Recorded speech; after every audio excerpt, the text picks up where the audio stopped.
Well, my friends. Welcome to this very interesting discussion about 20 years of being a PMP. It's a pleasure to be presenting this to you today. This is the 26th of June, and this is a day after the 25th, which is the actual day I got certified as a PMP. So today I'm going to share with you the journey and what I look back on as the value of being a PMP over this past number of years. So let's dive straight in. I'll be sharing a lot of ideas and personal stories and how I got to where I am. So, how did I get to where I am today as a PMP? But it all started off when my professor in college at University of Greenwich said, it wouldn't be a bad idea if you wrote a dissertation on the barriers to implementing project management information systems. So I took him up on the challenge and I started writing my dissertation. But I very quickly realized that a lot of people were not really into the world of project management information systems. So the ideas were just emerging. But I continued anyway and completed the dissertation, completed my master's in construction information technology, and I went on to, of course, my first interview. My first interview, being very proud of my accomplishment and thinking I knew everything that needed to be known about project management, but I was wrong. And I encountered a very, very tough panel interview at DHL. My interviewers were actually seasoned, they were Prince 2 certified, very heavy experience in Microsoft project and things like that. So anyway, the interview was a disaster. And at that point, I realized that I needed to know more. So you could say I was hopeless, but at the same time, I was hopeful. I was hopeful that I was going to be able to learn project management. So I upped the ante. I started learning more about Microsoft projects, started trying to learn more about project management, but something wasn't sticking.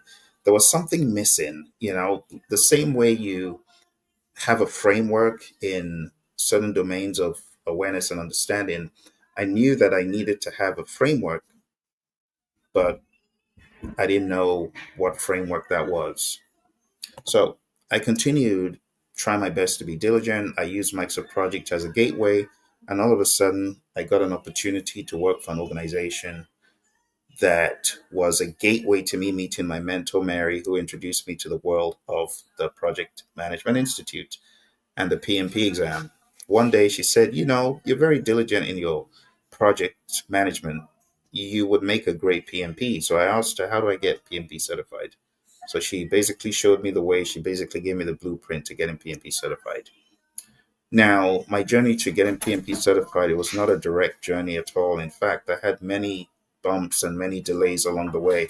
So as opposed to just doing it straight up, I ended up delaying because each time I got closer to the time I would take this test, I kept pushing it off until one day I just got fed up and I said, you are going to take this exam on the 25th of June, 2005.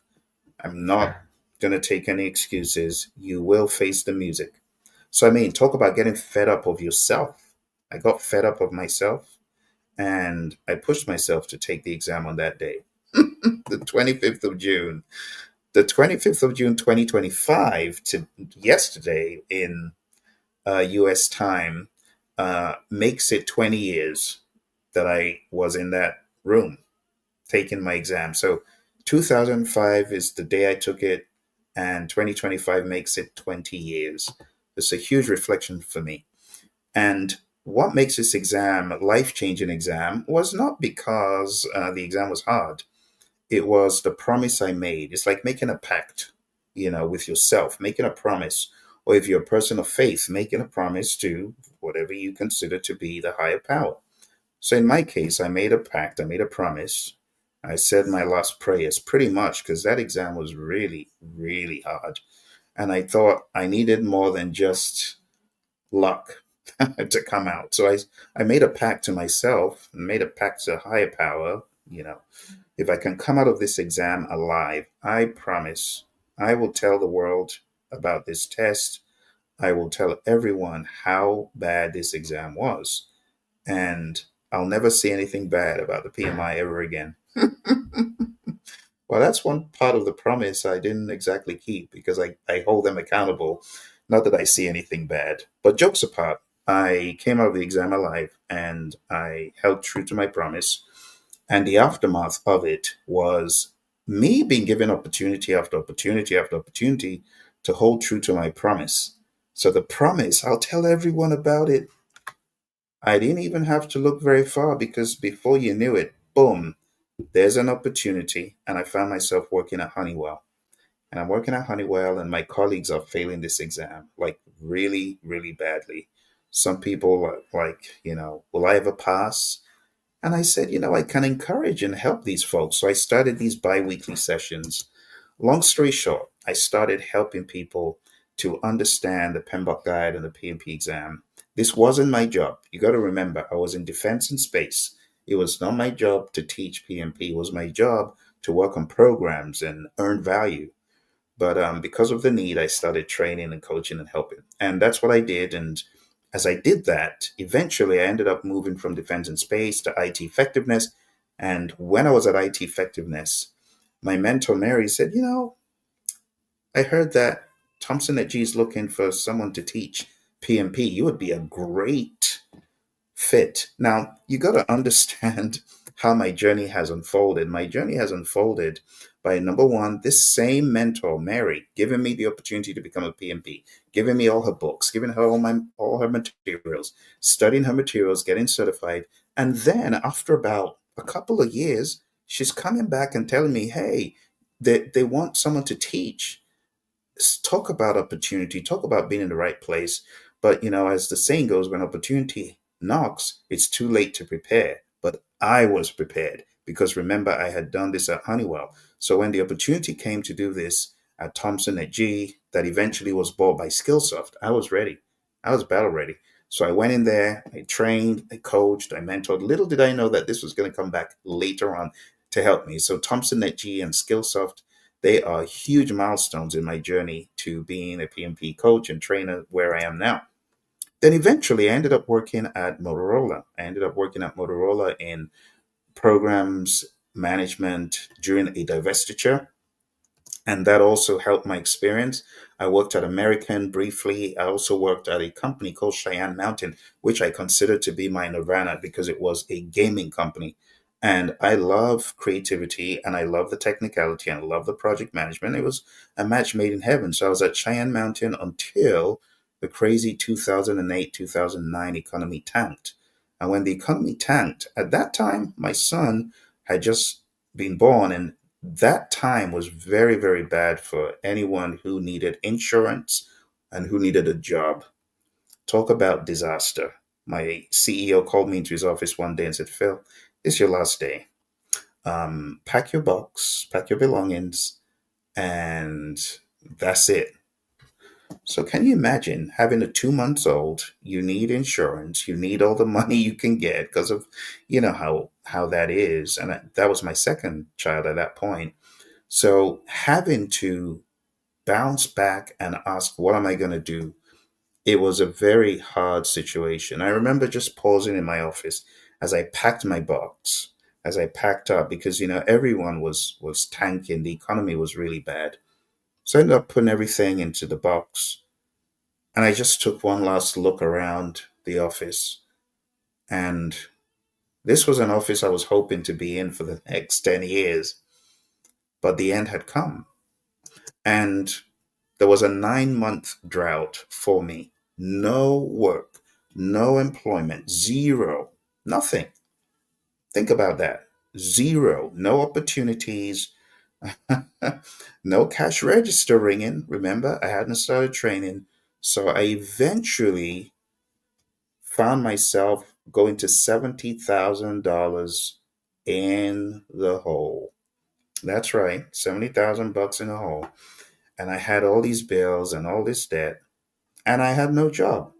How are you going to go from 70,000? So for those of you in the United Kingdom, That's like about 60,000 pounds. Think about that. So after 9 months, the handwriting was on the wall. They're not employing you. You might as well take this thing, project management training, seriously. Maybe you can be a project management trainer.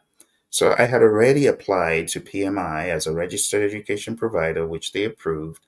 The problem was I didn't know how to break in. Who's going to give me a job? Who's going to? But eventually, thank goodness, there was one company that believed in my risk management training. And a huge shout out to Fiserv out of New Jersey, Parsippany, New Jersey. They saw my curriculum and they were excited. And I went over there and did a training. And that was a beginning. They just call it New Beginnings. And that was my very first live client that I actually went on site to train. This was back in 2009. So after 9 months of not having a gig, eventually Fiserv, they saw, okay, this guy has got something. Maybe he can help us. You got to remember, I was not PMI RMP certified at the time. It was just my PMP. So I went over there and did the training and I was pumped. I was excited. I felt that there could be some value, right? And yeah, I did that. And then I was faced with another opportunity by a company out of DC, and it will remain nameless because I am so till to this day mortified at how horrible the training I did for them was. It's a disaster. They'll be polite to say no, it wasn't, Phil, but I know it was. But a huge shout out to those folks over there, John, Mauricio. You know who you are. But I ended up training this company, and my training was lackluster. It was poor. The stories, I didn't even tell stories, I just showed a bunch of slides. Talk about opportunity gone bad. So I don't know why I did so poorly, but I did very badly in my first live PMP. It wasn't even live like in person, this was online. And online training of PMP is difficult. For those people who think, no, it's a slam dunk, you can just read it. No, you can't, because you got to make it interesting, you got to make it engaging, you got to make it real world. So I often joke, those folks who are just behind a camera teaching, let's put you behind, no, let's take you out from behind the podium and put you in front of a class. Let's see how long you last. When the students are done with you, you'll know if you're a true trainer or not. But anyway, long story short, that was my first full 35-hour course. It was very, very laborious. I realized I needed better skills. So I went, dusted myself, licked my wounds, and I went for round two. Round two, this time it was in person. And what I noticed was I am a much better in person trainer than I am online. Yeah, and I'm very good online now, but in person, I am so much better. And I believe because I'm so much better when I'm in person, I enjoy in person much more. I can weave various innovative solutions to get my students to understand. And I discovered that about myself. So part of my 20-year reflection was, don't worry how bad it looks right now. Just worry about how much work you won't do. You get what I'm saying? Because if you're ready to do the work, you can always catch up. You can always outdo yourself. And that's what I did. I became really good. So from Info Global Solutions to Vangent that had 330 students, this was 2010. I eventually became a volunteer for the United States Army Corps of Engineers. I trained them out in Arkansas for a week, for all volunteer, no payment. I ended up doing some consulting work, contracting with the U.S. Army, the U.S. Air Force. FBI was very interesting. Too many stories to tell there. NASA was great. I was on site at NASA in California. And then the Department of Commerce was also a very nice experience because that was my first one in DC in one of the government owned buildings. And it was a very interesting train. I learned a lot there too. And all through the years, I've had various clients, so many clients, too many to name, from every industry, medical, pharmaceutical, oil and gas, IT, engineering, construction, architecture. The list goes on. So every one of these experiences has taught me a lesson in the world of being a PMP. And the lesson is don't marginalize how big your PMP can be. Your PMP can add tremendous value to people. First of all, I see the PMP as a door buster. It has helped me bypass the dreaded applicant tracking system because I know some of you know of the ATS. It's a dreaded system that always captures those who are not qualified. And when I say qualified, PMP is number one. So if you're not a PMP, you don't even get in. It helped me break circles of hiring and opportunity. It was so easy for me to get in. After getting my PMP, it was very easy. Now, apart from the drought of 2009, every other time was a slam dunk. I even had to reject opportunities. Think about that, six-figure opportunities. I had to say no to some of them. So PMP gave me visibility to right audiences in top organizations, got the interview, got the meeting, was able to be called to the table and feel worthy to be at the table. Many, many organizations that I've mentioned. The PMP is a game changer. So, from being on the sidelines to being in the center field of project management, think about it. My DHL interview, horrendous, the worst ever, shameful. I went from that to going for interviews and having too many things to even explain and say because I became dominant in the field by studying. So I know this is one that I've got to talk about because a lot of people say, Phil, how did you get that good? I didn't get this good by dumb luck or magic. I didn't have every single one of the 49 processes in my head by dumb luck. Think about this. It's 3 a.m. in this part of the world right now, in the United Kingdom, but I'm showing up. I'm showing up. You see what I'm talking about? I am not letting the time difference stop me. I am not letting the fact that most people are asleep, both in the United States and in the United Kingdom at this time, especially those on the East Coast. I am showing up because it's not about how many people I'm speaking to. It's about me going through the process. It's about me going through the fire for myself and for my future clients, for my future students who may be on the call on a future date. You see, I go through this to help elevate my game. So when I talk about all the 49 processes, like they're ingrained, I don't even need to look at a book anymore. I can speak to you about the world of Agile. I can talk about the values and the principles and Scrum. I don't need a book. Why? Because I'm living it and I'm showing up daily. You get what I'm saying? So I'm giving you this trick. If you want to kill the game, you must put in the work. You must study. You must know. It's not like, oh, well, I guess when I'm in front of a class, I'll open a book. No, it's too late at that point. So if you want to kill the interviews, you want to get great in project management, not only must you study, you must apply it. And then you must fail at it. Remember my worst ever training that I told you about? That poor company out of DC? They're still alive till today. Before I got on the call, I looked and saw, oh, they're still alive. Thank goodness. I didn't damage the system. They're still alive. So you got to practice, my friends. You got to fail. You got to practice. Okay, so PMP is a game changer, but it enabled me to add structured value using the principles, the frameworks, 5 process groups, 10 knowledge areas, hybrid thinking, agile thinking. And then when I go to firms, I can immediately see where the pain points are because I know this stuff very well. School of Hard Knocks, being beaten up over and over again by the content, right? By running away first and then running to it when I decided 25th of June, 2025 is it. It's also been a connector to places of power. Like I said, I volunteered with the USACE, consulted with FBI, US Army, went back to work for the Army Corps, by the way. This time I was paid for it out of Cali and created trust through structure, logic, and delivery. It's been a network multiplier. I've connected with so many like minds. I've been inspired to form the Project Leadership Institute as a result of my John Maxwell influence, which I talked about yesterday. And then having so many students coming through the pipeline as PMPs, I may realize PMP isn't enough, but how am I going to help them? How am I going to help them if I just say, get certified and I guess you're on your own? No. So I formed the Project Leadership Institute, and I'm very proud of my PLI members, those who have gone the extra mile to not just be members, but also be speakers and teachers and mentors of their colleagues, right? So it's helped me build a lot of partnerships.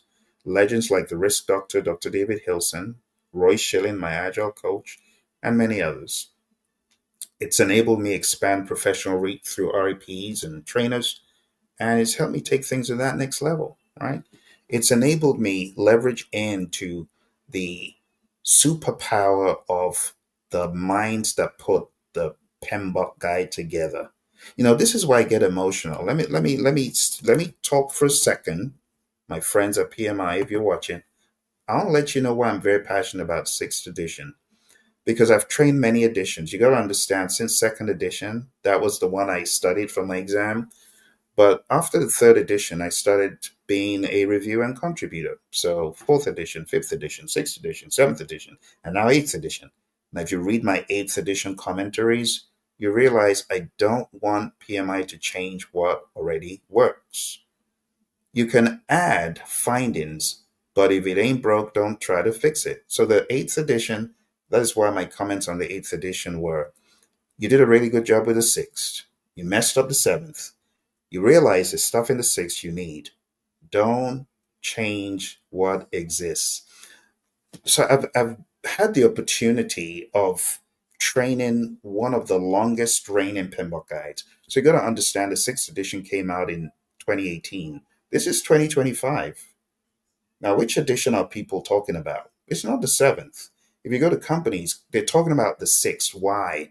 Because it's laden with value. The 10 knowledge areas, the 5 process groups, and then the 49 process. I mean, it's like, the rubric cube, all the combinations you could possibly get in project management, they are in the 49 processes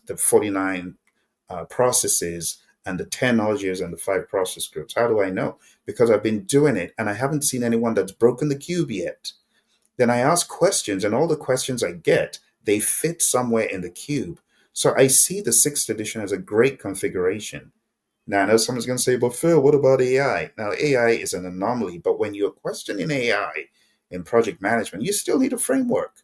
And which framework do I use to dialogue with AI? I use the 10 knowledge areas. I use the 5 process groups. I use the 49 processes. And that's why I think one should keep those intact. One should keep those as is. There's no point reinventing the wheel. There's no point taking out procurement from the PMBOK guide. Why would you do that? When I, as a professional, was interviewing contractors and vendors, of course you need procurement. You need procurement. You need to have the mindedness that the sixth edition provides: plan procurement management, conduct procurement, and control procurement. Why would you take it out? Why would you look at communications and stakeholder management as being, well, I guess we can just put these together since they both are stakeholder intense? That is ridiculous. Communications management is a standalone. Leave it as is. There's a reason why it has been that way, and there's a reason why many other bodies look at communications. Do you know that the PM spends 70 to 90% of the time communicating? So how can you take communications and chuck it into stakeholder? Like they're very different.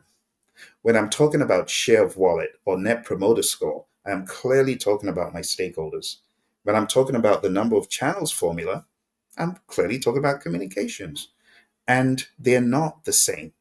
So this is why I'm very passionate about the PMBOK guides, because it's a gateway and it's a global gateway.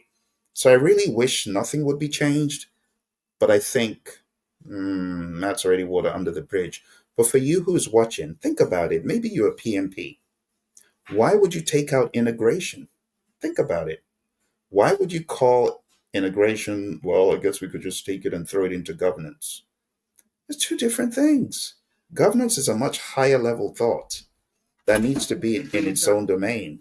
When I think about governance, governance needs to be maybe more like at the upper level or layer just before you get to the projects. But it's not the same as integration. Now, one of the books that PMI published that talks about this very well in a different lens is the Agile Practice Guide. So if you've read the Agile Practice Guide, pages 90 to 95, what are you going to find? You're going to find the 10 knowledge areas talked about in an Agile lens. Do you understand what I'm saying? Okay, go back, rewind, listen again, because I know I'm losing several people who may not be that deep into PMBOK Guide, but I'm a huge fan of the PMBOK Guide 6th edition. Huge. And I'm probably still going to be using it even when the next edition comes out because I truly believe that they did a great job and I'm not looking to reinvent the wheel. All right. So, as far as being a diagnostic superpower, I would say the PMBOK guide makes that possible. All right, let's move on. Platform for influence. So, how did I become more influential in the world of project management? I became a registered education provider. I taught, mentored, and empowered global learners, and I used PMP to open the teaching door and scale impact. And that's why I have over 3,000 videos on social media about project management. The PMP has helped me become a generator of value, to add strategic value wherever deployed, to reinforce culture of discipline and execution in project management. And the PMP has helped me create a framework for solving real problems. So, final reflection. PMP has become more than a certification for me. It's been a career catalyst. It's the reason I lead, I teach, and connect at scale today. It continues to be my bridge to purpose, people, and performance. And if you wanted to think again at a much higher level, if I was going to share my 20 years of experience in a few sentences, what PMP has done, it's more than a credential. I know there are many people who don't think that it's beyond a badge, but it's whatever it is to you. You make it what you want it to be. And for me, it's more than a badge, it's a way of thinking. I remember working in that gaming company and sharing some solutions. Immediately, I heard them with my boss and a colleague, and they were astonished at how I could come up with a solution so quick. And you know how I came up with a solution so quick? I used the 5 process groups framework to structure my thinking, and I gave a solution immediately. As I said prior, PMP opens doors. You go from being a doer to a leader when you really activate PMP. Some people don't activate it. You got to activate it, right? PMP is a catalyst from being an analyst to truly being a manager of projects. It builds confidence when presenting, and it's used to teach others. It's about mastering how to think, plan, and deliver outcomes. Again, I can't talk highly enough about the 49 processes, 5 process groups, 10 knowledge areas. I've also shown that, real world projects, such as what I did at Honeywell with ChangePoint, or whether you're in AI PMO design, you still need that structure. And PMP provides mental structure.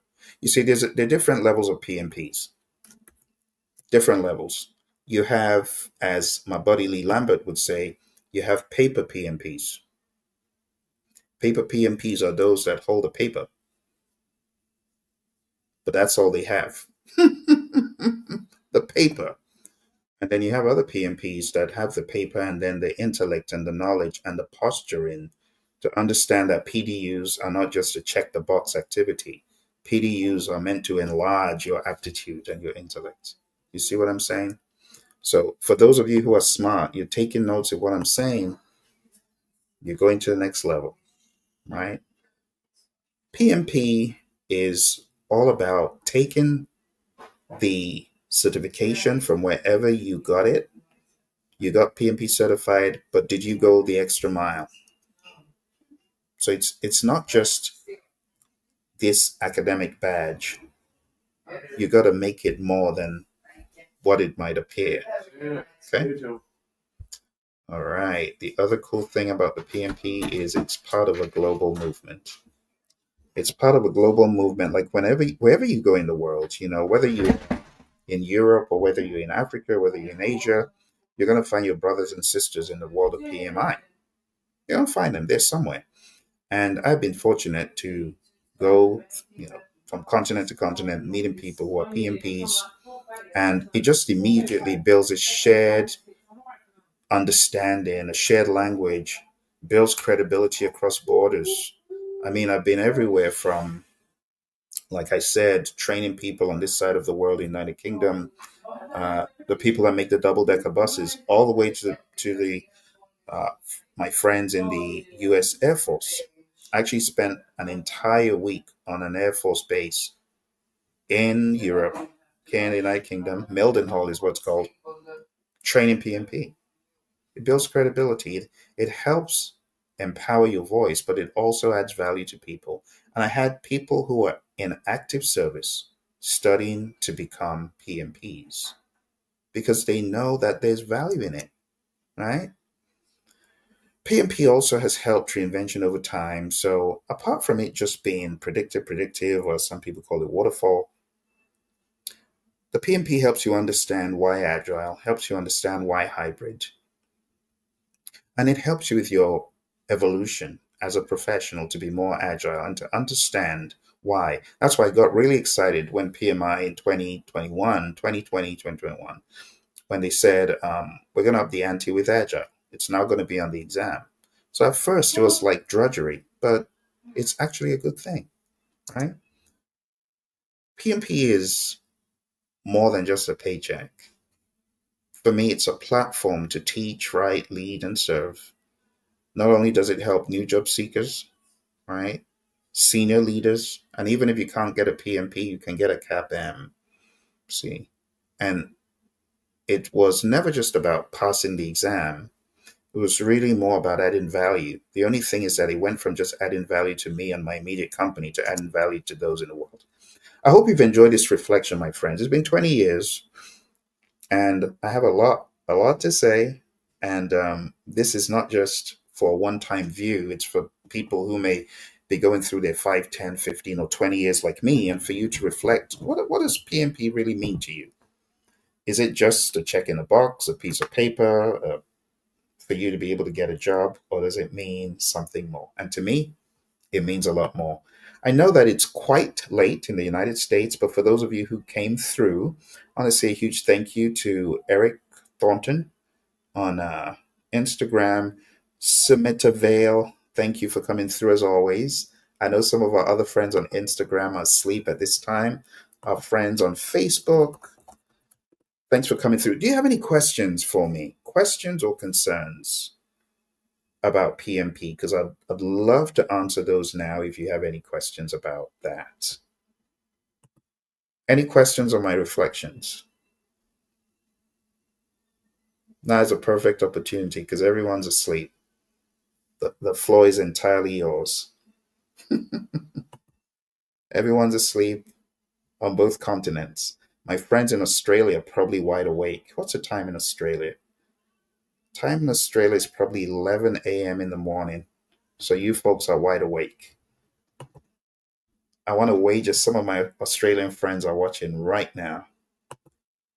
Any questions? Any concerns? Okay, since there are no concerns, let's talk about the PMP because I know some of you like Phill, I would love to ask questions, but what in the world is PMP? What is PMP to begin with? So let's talk about what exactly the PMP exam is.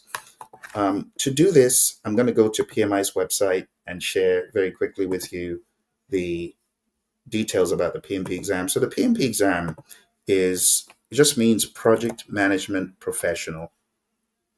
And this exam is a it's not four, a 230-minute exam that cuts across people, process, and business domains. And you have multiple choice questions, you have drag and drop questions, you have select all that apply. But the summary is at the end of the 230 minutes, you could receive a life-changing certification, but you must be qualified to do it. So you need to have 3 years of experience leading and directing projects. Um, and the projects don't necessarily have to be the big dog 500, 800 pound gorilla companies. It could be very small companies. It could, as long as you've got the documentation to prove that you've worked on this project. For example, one of my clients once upon a time worked on a home improvement project that he managed, and that became part of his application. Another student of mine was part of a sorority, and that work that she did to award scholarships through the sorority became part of her application information. So you don't necessarily have to have worked for any of the big dog companies. Could be a small company you work for, but the summary is you're able to prove that you did whatever you are saying. So this right here, and I should probably share this with you. Let me share this with you in the chat. So this is the PMP exam content outline for those of you who are keen on knowing more about it. There we go. So if you look at the chat, I've shared it. So the PMP exam content outline is broken down into these 3 sections: people, process, and business. If you are thinking of taking the exam, qualification that you need to have. So it's either you have a high school diploma, 5 years of leading and directing projects, or you've got a bachelor's degree of the global equivalent and 3, and then you need 2 years. Your school, if it's GAC, you would know. But if you didn't do a GAC accredited program, then it has to be one of these 2. Okay. Now, what does the exam entail?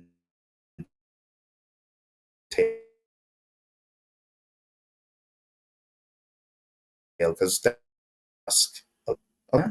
You got 230 minutes. The exam is going to be a combination of track and dry and things such as that. And here you got more information about it. You got 2 breaks, 2 10-minute breaks. The first break will appear after you complete the first 60 questions. The second break after you've completed question 120. And this is an exam I often advise go to a test center to do it at home, and they later regret it because the rules of you cannot move out of frame. That camera is locked into you. Could be quite an experience. But anyway, if you do decide to go ahead and take the exam, this is what your exam will be based on. These domains: people, process, and business. The people domain is all about humans.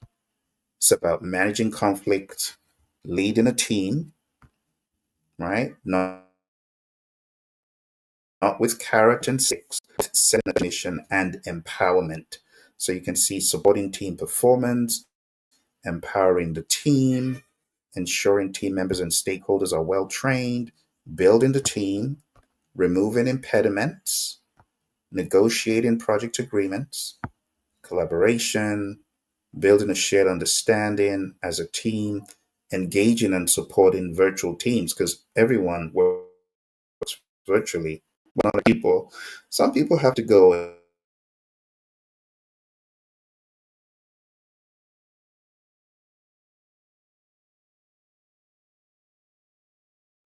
in.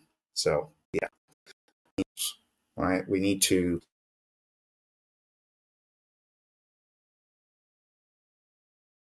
segment our stakeholders and promote team performance. So that's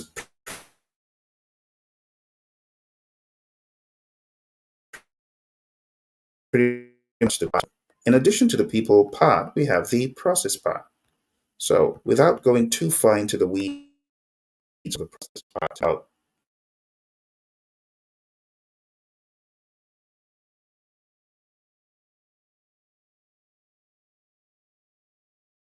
how you're going to execute the project in an agile way. There are 4 ways to think about this, or you could combine any of those and you can make it a hybrid. You got to manage your communications, your risks, and your stakeholders. You got to effectively manage cost and resources. You got to manage schedule and quality and scope. You got to integrate all of your planning activities so your scope is talking always come up,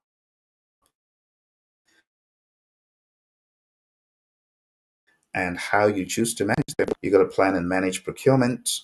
You got to also understand you got lots of paperwork, artifacts, documents. You got to determine the appropriate methodology, methods, and practices. You got to establish governance structure. You got to manage any issues. There's a difference between risks and issues. A risk is something that could happen, favorable or unfavorable. But when we talk about issues, an issue is happening now, and it's something that needs to be resolved, something that needs to be addressed.